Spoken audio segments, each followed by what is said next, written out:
I really need you to watch this video. Can we normalize paying babysitters in a soda and cookie bites instead of $1 million?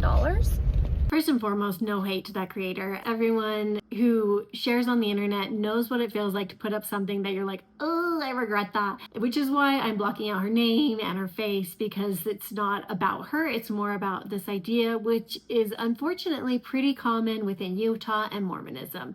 When I saw this video, I had never seen this person before. I knew nothing about them, but I did know that they had to be from Utah and they had to have had some relation at some point along the way to the Mormon church, because this practice of underpaying babysitters is unfortunately so common, and I want to talk about why. So the truth is, we don't have to normalize underpaying babysitters because it already is normalized in our culture. For example, this is a DM from one of my followers. It says, several years ago, my husband and I went on a week-long work trip. We had to find someone to watch our 4 kids, and at the time, $150 per day was the going rate for that type of nanny job.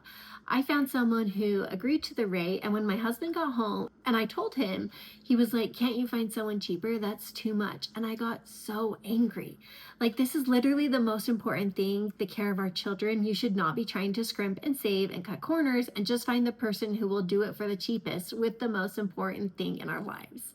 When I was talking to my followers, it was pretty common for people to say that they knew someone who at the end of a date night would tell the babysitter, like, hey, you can count this as your good deed for the week, or you can count this towards your personal progress, which is essentially kind of like the girls' version of an Eagle Scout within the Mormon church. I also heard from several women that the young women in their ward, which is the local LDS congregation, were often encouraged to not charge families for babysitting if the couple went to the temple during their date. And the girls would often report but that they felt completely taken advantage of, and that the couples would lump in a temple visit with a regular date just so they wouldn't have to pay the babysitter.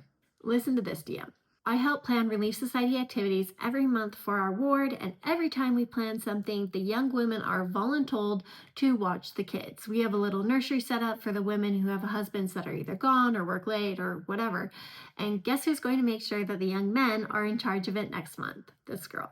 We are teaching our young girls from likely their first job that their work and their contributions are just not valuable. Never in a million years would you expect the neighborhood boy who's mowing lawns to mow your lawn in exchange for a drink. In fact, I think it would be pretty rude if you didn't offer him a drink on top of what you're paying him in cash. This DM absolutely killed me. My little brother got paid extra in tips anytime he did weeding on top of mowing the lawn for our neighbors. I got asked to clean out literal pubes from the shower drain and clean the whole house when I'd only had been paid to babysit a toddler. Points are being made. This brings us to the tradition of asking babysitters to do extra work on top of the job that they were hired to do, which is watching children. I think it's totally fine to expect a babysitter to clean up a mess that they make with the kids, but just because the kids are asleep, I'm not going to ask them to do extra work. If they don't have the option to go home when the kids are asleep, then they're still doing the work that they were initially hired to do. I think it's really interesting that we're really quick to lump in things like house cleaning, cooking, laundry with the task of childcare, because that's exactly what we do with moms. When you stop to think about it, it's pretty crazy to think about how many people a traditional dad would have to hire to fill the shoes or complete all the work expected of a traditional mom. In-home chef, personal shopper, home decorator, housekeeper, home manager, personal assistant, laundress, tutor, chauffeur, activities coordinator, social calendar coordinator, professional organizer, therapist, nurse, night nurse, and of course, childcare.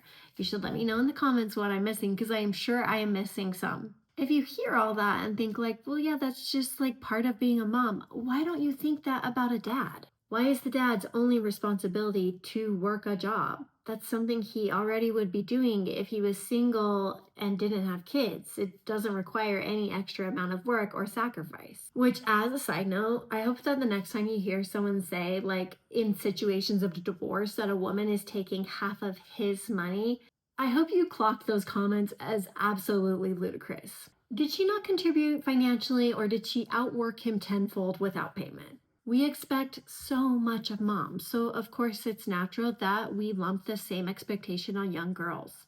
So I really love this idea of like a job menu that came from one of my followers. She said that she always leaves a short list of jobs that she is willing to pay the babysitter to do while the kids are asleep. The list includes the price that she will pay for each job completed in addition to the normal hourly rate. She also makes sure that the babysitter knows that these tasks are totally optional, and if she wants to just chill after kids go to bed, that's totally fine. And I think there are two really key elements here. One, communicating ahead of time the price that will be paid for the extra labor. That way, the babysitter is fully able to consent to the situation.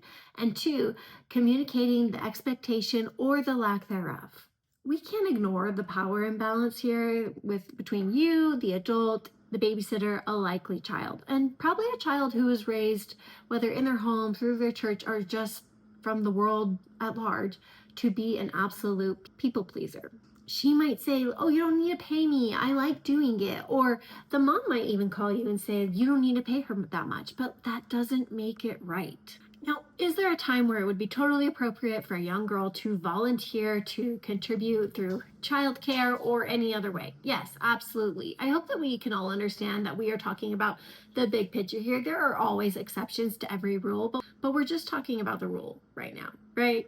But I also want to point out that there are so many voices, like avenues, pressures that will be coming from all over from a very early age, telling a young girl that her work is less valuable.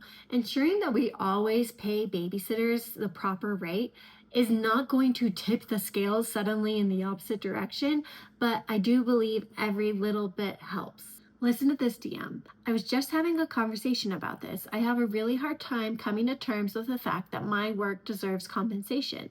One time, my mom made me give back money I earned from babysitting because she felt it was too much. That experience, plus hundreds of hours of babysitting for free and doing housework as the older sister, made me believe that my energy and my work is not valued and should not be compensated. It's so important to teach that concept early in life, especially to younger girls. When we undervalue the work of babysitters, we are reinforcing the lie in everyone's mind, yours, your spouse, the parents of the babysitter, your kids maybe even, that what is traditionally women's labor is just not valuable. On the flip side, when you do value a babysitter, you undo a little bit of that negative programming. Okay, so what about in situations where there's a couple who is in much need of a break, but they don't have the finances to pay the going rate of a babysitter? In those situations, I think we all need to get creative. Work with another couple in the area, your neighbors, your friends, and switch off babysitting so everyone gets a turn for a night out. Our personal financial situations are not the responsibility of the local teenagers to remedy. At the core of all of this is the fact that traditionally women's labor is undervalued, undercompensated, and unseen. Underpaying babysitters is the beginning of socializing them to accept the unbalanced division of labor and exploitation of domestic labor. But this doesn't just apply to babysitters, we do it to our daughters as well. Does this mean that we need to be paying our children, especially our daughters, for every task they do at home? No.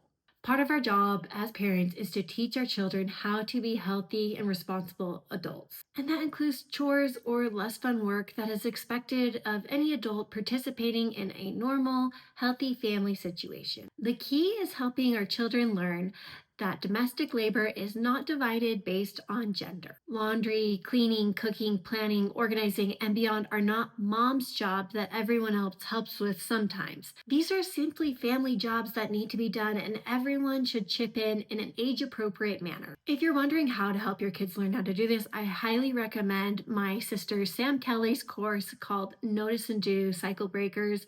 It is a fantastic course, and she's even writing what is expected to be a New York Times bestseller on this exact thing. I'll be sure to link it in the show notes. Before we end, I want to include a couple things that couples can do to make sure that stay-at-home parents are financially protected. When a marriage ends that has been operating under a traditional division of labor, the man leaves with a marketable skill set, a career, and the ability to provide for himself. If the woman has given up those opportunities to be a stay-at-home parent, she deserves and needs an extra layer of protection and compensation because she will not leave the marriage with the same ability to provide for herself or her children. Not because she hasn't been working just as hard, if not harder than the man, but because for the millionth time, we do not not value domestic labor, especially done by women. So, what does that extra layer of protection look like? Retirement and savings accounts and a credit card, at least one, with your name and your name only on it, so that if the marriage ends, you will have a safety net. There's something called a spousal IRA, and it enables a working spouse to contribute to a retirement account